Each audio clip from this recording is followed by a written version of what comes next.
On behalf of the Professional Baseball Strength and Conditioning Coaches Society, I'd like to welcome you to the PBSCCS Podcast. I'm your host, Chris Messina.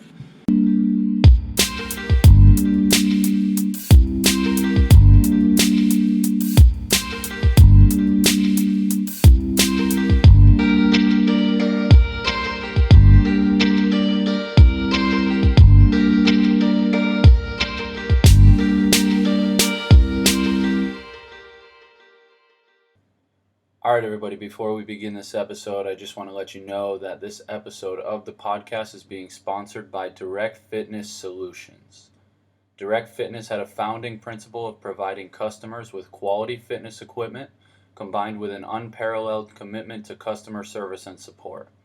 Direct Fitness has worked with the MLB for 12 years, providing that same principal care to players for their homes and team complexes around the country and the DR. Direct Fitness has represented many brands in the fitness market, and Precor is their partner, which provides the equipment that matches their primary principle, quality. You can follow Direct Fitness Solutions on Instagram at DFSGetEquipped, or you can reach out to Chris Gallagher, who is the Regional Manager of Direct Fitness Solutions, at cgallagher@directfitnesssolutions.com. I appreciate their support of the podcast. And with that being said, let's get into the episode with Kyle. All right, everybody, I'm here with Kyle Lindsey of the Atlanta Braves organization. Kyle, thanks for coming on, man. Appreciate your time. Tell the listeners about yourself, if you would, please. Sure, thanks for having me on. I'm a second-year minor league strength and conditioning coach for the Atlanta Braves. My first year, I worked for our advanced rookie affiliate, the Danville Braves, and the Appalachian League. And then just this past year, my second year, worked for our GCL Braves in the Gulf Coast League. So two things. One, everybody has an Appy League story, or just about everybody. So we might get into that in a second here because I did a year in Bristol. So I know the Danville setting. But kind of give me your journey to this role before that, maybe where you went to school and then any internships you did, anything that kind of led you to your current spot. Sure. So I think the start of my strength and conditioning career originated at Auburn in grad school. I'm a Auburn alum, both for undergrad and grad school. So I graduated with my bachelor's in 2012. I went back to Dallas, Texas, where I'm from, and worked in retail for a year before deciding to come back and pursue a master's degree in exercise science.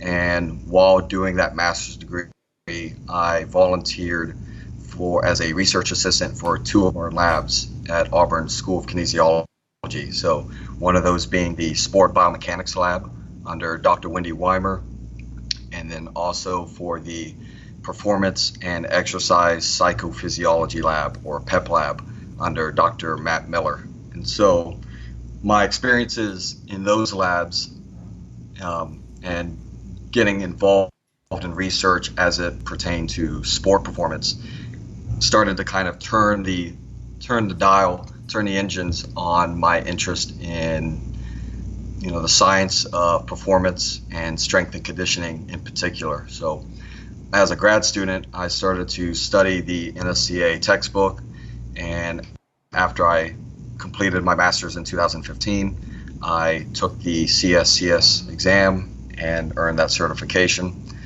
and continued to work for Auburn in the athletics department, but as an academic mentor for 1 year. And it just so happened that the Alabama State Clinic for the NSCA was being hosted in Birmingham that year in 2016. And so I went up there, and that's where I was fortunate enough to meet the staff at UAB, the University of Alabama, Birmingham. And they offered me the opportunity to come up and learn from them and be an intern. And so that kind of got my foot in the door. I went up to Birmingham, Alabama, and worked as an intern from August 2016 until May of 2017.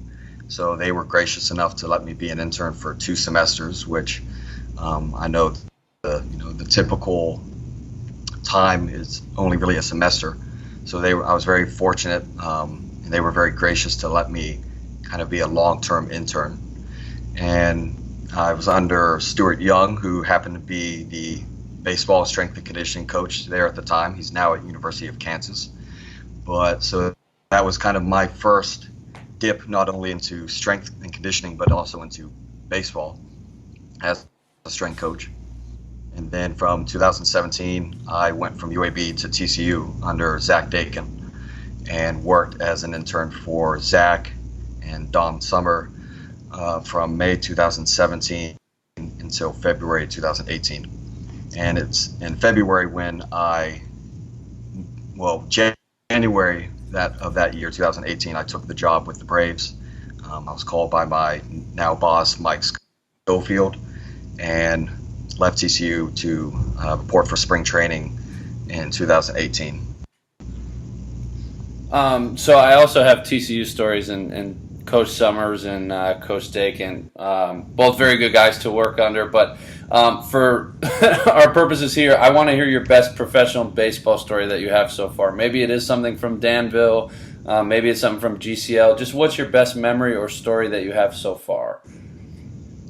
Sure. So my best story is a Danville story. And so first year in professional baseball, working in the Appy League, and as the strength coach for the Danville Braves. And in that first year, to kind of set the stage for this story, the players and myself, so I'm the only coach involved in this situation, lived out of a hotel in Danville. And the deal was we would check in when we come home, and we would check out of the hotel when we went on the road. And that was for every, coming home, going out of town, we would check in and check out. So we were on the road for 6 days, about early into the season. And when we got back home, it was around midnight or close to midnight. And the players and I get to the hotel and find out from the desk clerk that they were not expecting us at that time, or that day for that matter.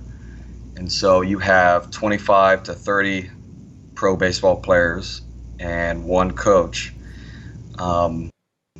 without any hotel reservations. And so what happened was the manager of the hotel, and I won't give names of the hotel just for their sake, but manager had left town and I guess failed to give the login for the computer, front desk computer, to the assistant manager.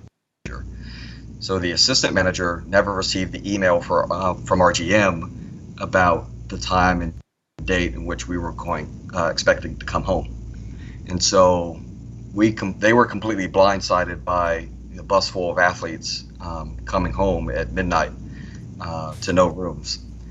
And so you have me at the only coach in the group, and 28 years old, working at advanced rookie, so I'm effectively the only adult in the room, so to speak, trying to corral my players, my team, talk with them, explain to them the situation, try to find out what the situation was from the desk clerk, and calling my GM at midnight to let him know what the situation is, to see if there's a way to resolve it. Somehow, some way, there were rooms after all, but it wasn't before some players were given room keys, went up to the rooms, and then came back down telling the desk clerk and myself that there were people already in their room. So you have players saying that, you have players coming back down saying, yeah, I walked into the room and there was a purse on the bed and I heard the shower running.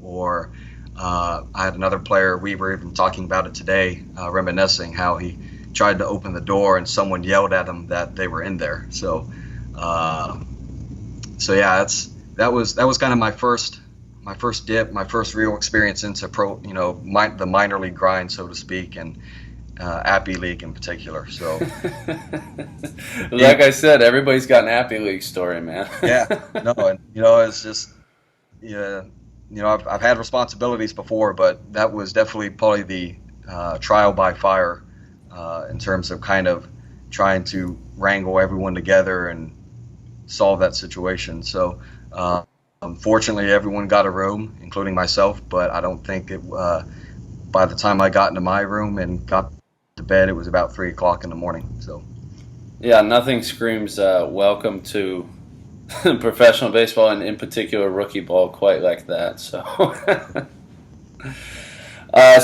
you were the strength coach of the year this year in the GCL. First and foremost, congratulations on that. I've said it many, many times. It's a peer voted award. So something you're doing is sticking out to your peers, and I want to know what it is. What are you doing that's making you so successful? Truth be told, I'm still not sure. And I especially in GCL where a lot of the games are really show and go. You get on the bus, you arrive, you warm up your players, they warm up their players, and you play the game and then go home. So, you don't have maybe the downtime that you do at other maybe full season teams where you can really get to just hang out and talk shop with other strength coaches. So I guess I'd like to think that maybe because when I leave warm up, I interact well with my players. In most times I try to do the warm up with my players. I like to run through it myself because I always, I never want to. I want my players to see that I'm willing to do what I ask them to do on a daily basis, and so it holds me accountable as well as them. And so I'd like to think that's what it was, but I'm just very fortunate that they saw my peers saw something in me that was worthy of the award. So. Yeah, I got you, man. I had a coach growing up who was kind of like that. He had the belief that, hey, if I make you do something, I have to be able to do it. And there were days where like he wouldn't do it with us, but then we'd call him out and be like, you can't do this, you can't run this, and he'd come out and he'd do it with us, and usually he would smoke us, and then we kind of like, okay, we get it, like this guy's in good shape and he can take care of it. So I always took that lesson from him was, if I ask somebody to do something, I should be able to do it myself. Maybe not to the level they do, but at least be able to do it. Sure, yeah. I'm like, I'm not a professional athlete by any means. My baseball career ended in Little League, I'm afraid. So, but I try my best to keep myself in shape, and running with my athletes certainly helps that. So. Yeah, and then clearly your peers are noticing that as well. And like I said, congrats again. Do you have anything that you think a strength and conditioning coach defines success, maybe in general or more specifically in pro ball? Is there anything that you think makes a strength coach successful? Yeah, I think there's a few things. In general, I would say and this goes back to maybe running with the athletes, is being invested in your athletes, emotionally, socially, just personally. There's a line that I've heard a couple times now, just in the short few years that I've been in strength and conditioning, about people don't care how much you know, and so they know how much you care. And so you can have all the book knowledge and all the programming knowledge in the world, but if you don't view your ball players as people first and athletes second, then I think a lot of that kind of just goes out the window. And so I've always made an effort to get to know my players on a personal level, whether that is usually the way that tends to work for me is I never really ask about work-related things. So in this case, baseball-related things, first thing in the day. And so I ask, how's your family? How's your parents? How's your girlfriend? And that's something that when I worked on the academic side of athletics and the college level, I would do the same there. I wouldn't ask how classes are going. I'd ask, how's your family? How was your spring break? How was your fall break? And so getting to just know your athletes on a personal level, especially at the pro level where they may have fiancés or wives or kids, a lot of that ultimately affects sometimes what their performance is like in the weight room or on the field. So I think being invested in your athletes first and foremost is, to me, the biggest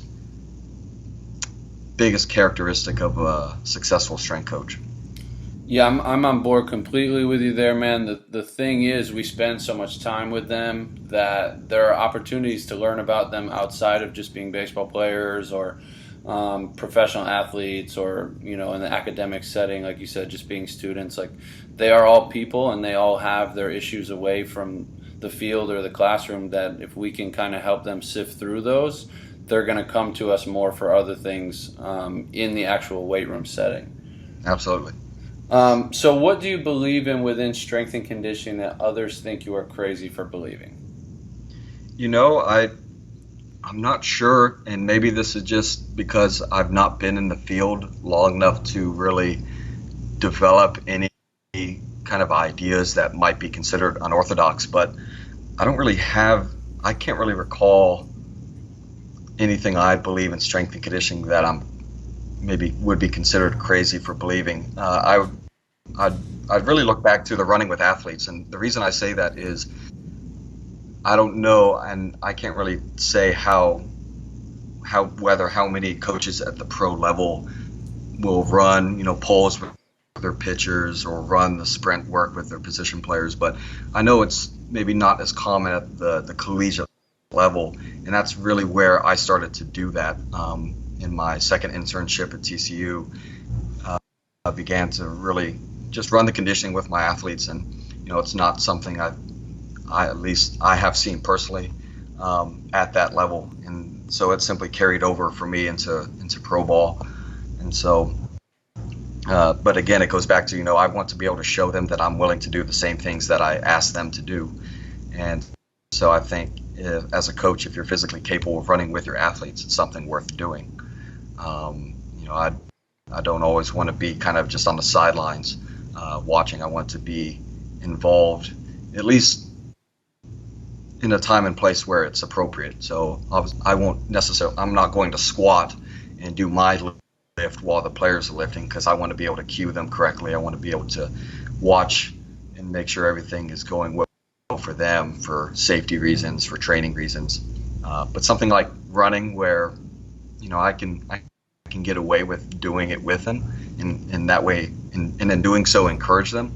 That's, I guess, a coaching philosophy that I stand by, that may or may not be something that other coaches do. Yeah, I think especially you'll see at the higher levels too, is sometimes guys just need a little kick in the pants and need a little fire lit under them. Yeah. And so they'll be like, I don't want to run. And you say, all right, I'll jump in with you. And you end up being the pace setter. And you'd be surprised, like the competitive aspect of them is like, I'm not letting this strength guy, this meathead, beat me in this. And then all of a sudden the effort increases a little. So it's, like you said, there's a time and a place for it. It doesn't have to be all the time, but every once in a while, you spark a little motivation in your athletes, so be it. Yeah, no, and being in GCL this year, there's a lot of times where we needed motivation to run, and like I said before, it keeps me accountable, and for that matter, healthy too. So true, yeah, good for everybody then. So do you have any advice for others in the field, maybe young coaches looking to get in, or even older coaches that have been around a while? I think the main advice I would give to other coaches is just be yourself. And the reason I say that is because I think it's tempting in this age of social media to want to mimic other coaches that we identify as being successful on social media. Whether it's on Instagram or Twitter, it's becoming more of an outlet for strength coaches to kind of share ideas, to share opinions, to share exercises, and that's not a bad thing.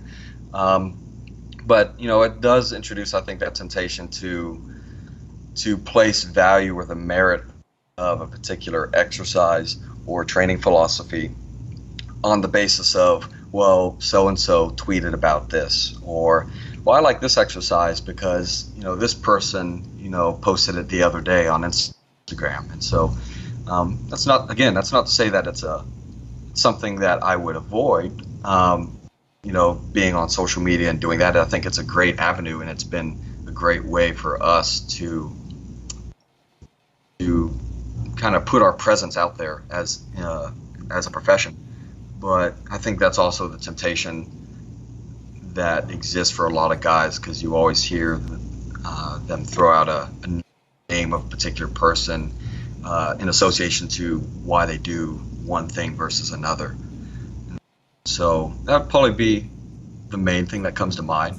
I think for someone entering the field, and I say this because of my experience, the sooner that you can get experience, the better. I'm very fortunate to have gotten in the field at all, because I didn't get my certification and get my foot in the door until after I'd finished my master's program. And so I'd already finished college. If I could go back and rewind time, I would have liked to have done those internships while in college. Instead, I started them when I was 26, 27 years old. And for almost a 2-year span, uninterrupted span, I worked as a unpaid intern. So, in your late 20s, it's not really what you expect or would like to do, but it's what got me to where I'm at, and I'm very blessed and very fortunate that it worked out. So. Yeah, I'm definitely on board with that. My undergrad, there wasn't a huge aspect of strength and conditioning. We didn't have a strength coach at the college at the time, and that's probably the biggest thing for me is if I could go back, I would just start getting experience earlier. I got very lucky that when I went to grad school, the head guy there was very open with me and took me in and threw me into the fire, and I learned very quickly. But I would definitely say same thing is the sooner you can start getting experience, the better.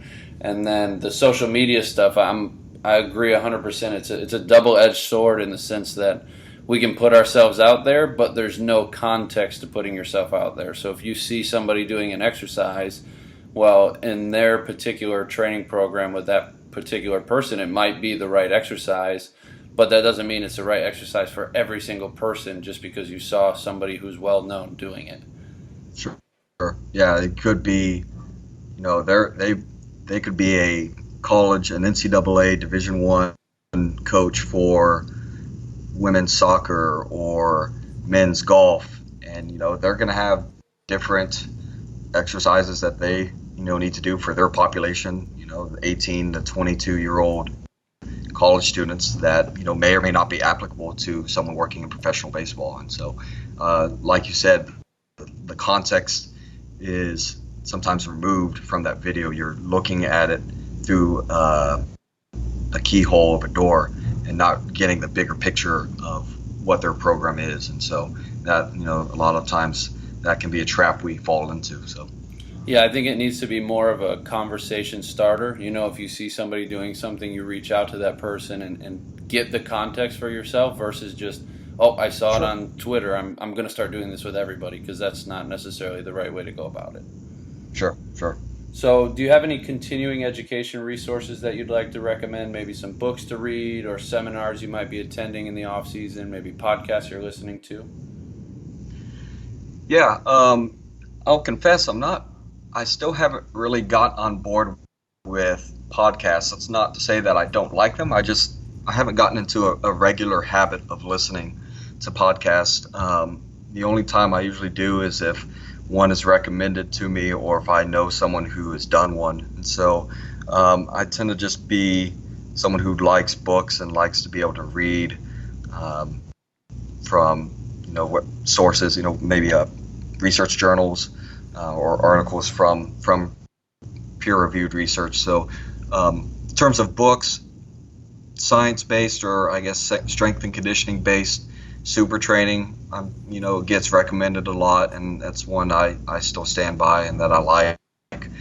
I enjoy Anatomy Trains for the reasons why it kind of gets you away from thinking of muscles in isolation and thinking of them in terms of larger groups. In terms of books outside of strength and conditioning, because I think the tendency sometimes is for people, not necessarily in our profession, but in general, we will read books related to our craft, but maybe not in other areas. Books on leadership, I like Legacy, about the All Blacks team in New Zealand. I am currently reading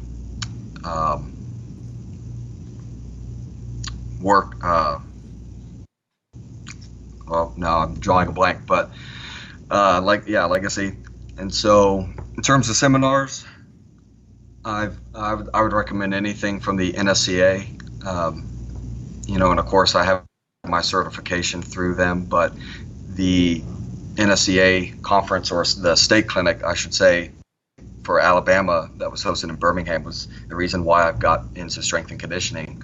That was where I got to meet the staff at UAB and got my foot in the door. And so, those opportunities to network, whether it's through the NSCA or the ACSM, the American College of Sport Medicine, I think those are great opportunities for people interested in the profession to both network and to kind of learn information from others that may or may not think like they do. So, yeah, right on, man. And honestly, the beauty with podcasts is you don't necessarily have to follow one specifically. If there's somebody that you like to listen to, you can just search them and find them on different podcasts. So that is definitely a different route to use instead of just subscribing and just listening to every episode. And then with the books, I do like the idea of reading training books, but then reading things outside of just training as well, and kind of diversifying that way. So Legacy was a really, really good one.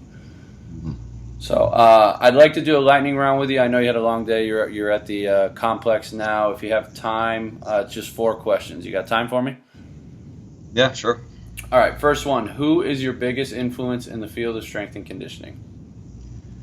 I'll probably have to go back to the coaching staffs, both at UAB and TCU. So Stuart Young, my intern supervisor at UAB, who, again, is now at Kansas.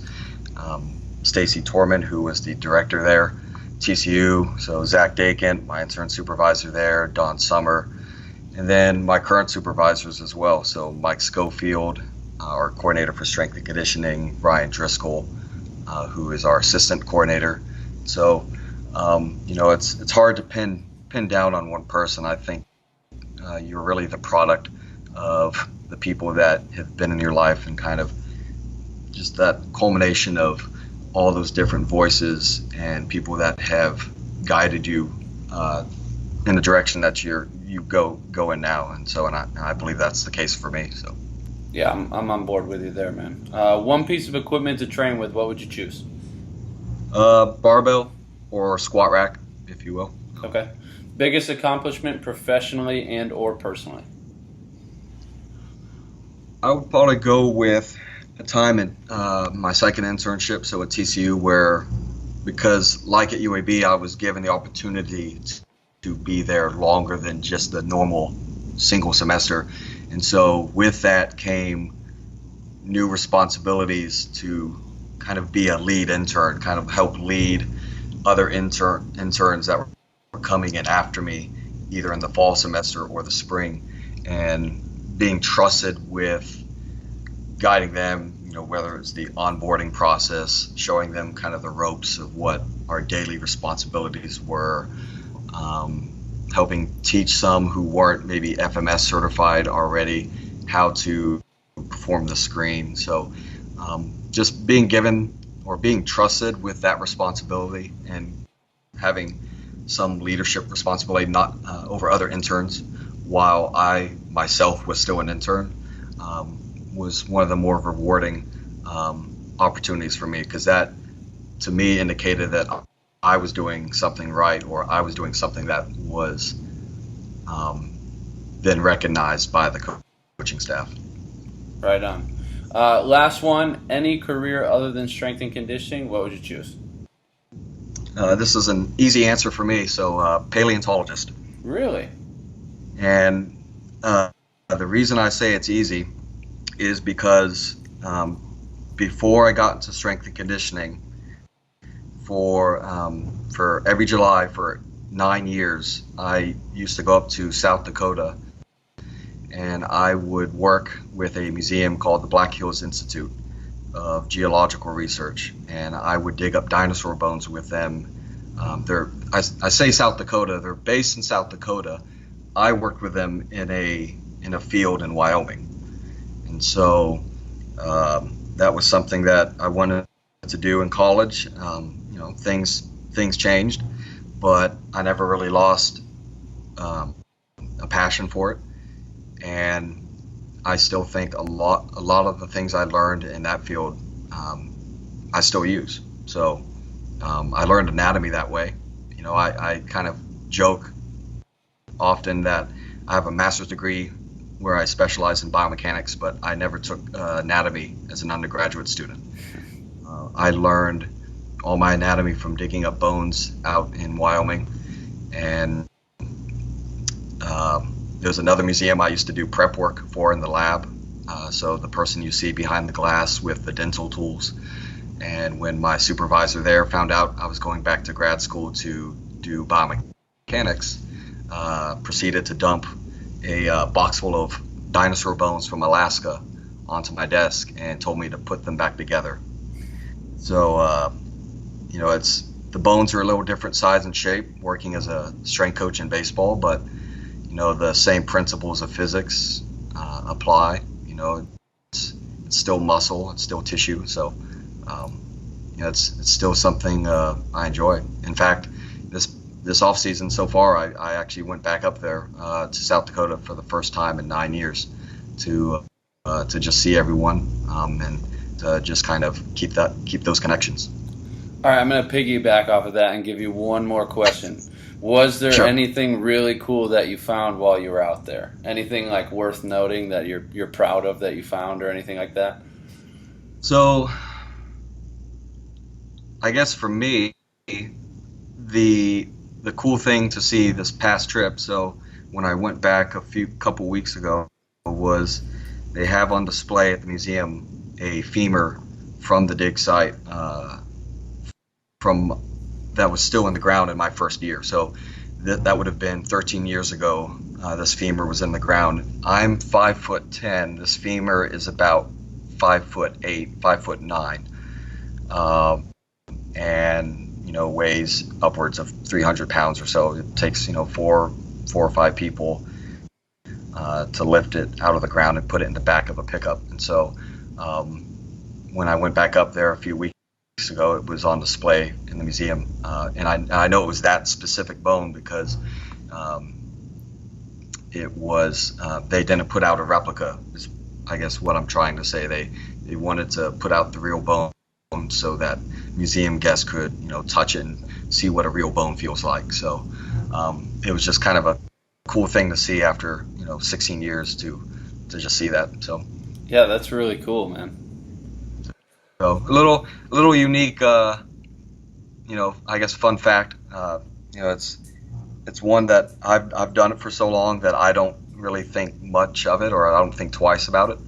And so I kind of forget sometimes that it's not often you meet someone who digs up dinosaur bones, especially someone who works in a completely different industry. Yeah, you're definitely the first one for me, so it's way cooler to me than it might sound to you. So, but hey, I appreciate you coming on, spending some time with me, man. If the listeners want to get in touch with you, where can we get more? Are you on social media, or is there a better place? I am on social media. I will admit that I am bad at social media. I have 3 pictures on my Instagram, and I'm not great at tweeting. So best way to reach me is definitely going to be through email, which is just Kyle.Lindsey, and Lindsey is spelled with an E, so Lindsey @Braves.com. Perfect. Well, like I said, I appreciate you coming on, man, and we'll be catching up real soon. All right, sounds good. I appreciate your time. All right, everybody, that concludes this episode with Kyle. I hope you guys enjoyed this one. I really appreciate him opening up and sharing with us what makes him so successful. 3 things that I took from Kyle in this episode: be invested in your players, get experience as early as you can, and avoid the temptation to mimic others from social media. Before we end this episode, I just want to give one more quick shout out to our sponsors, Direct Fitness Solutions. Give them a follow on Instagram or check out their website for more info. With that being said, I hope you enjoyed this episode, and we'll talk to you again on the next one.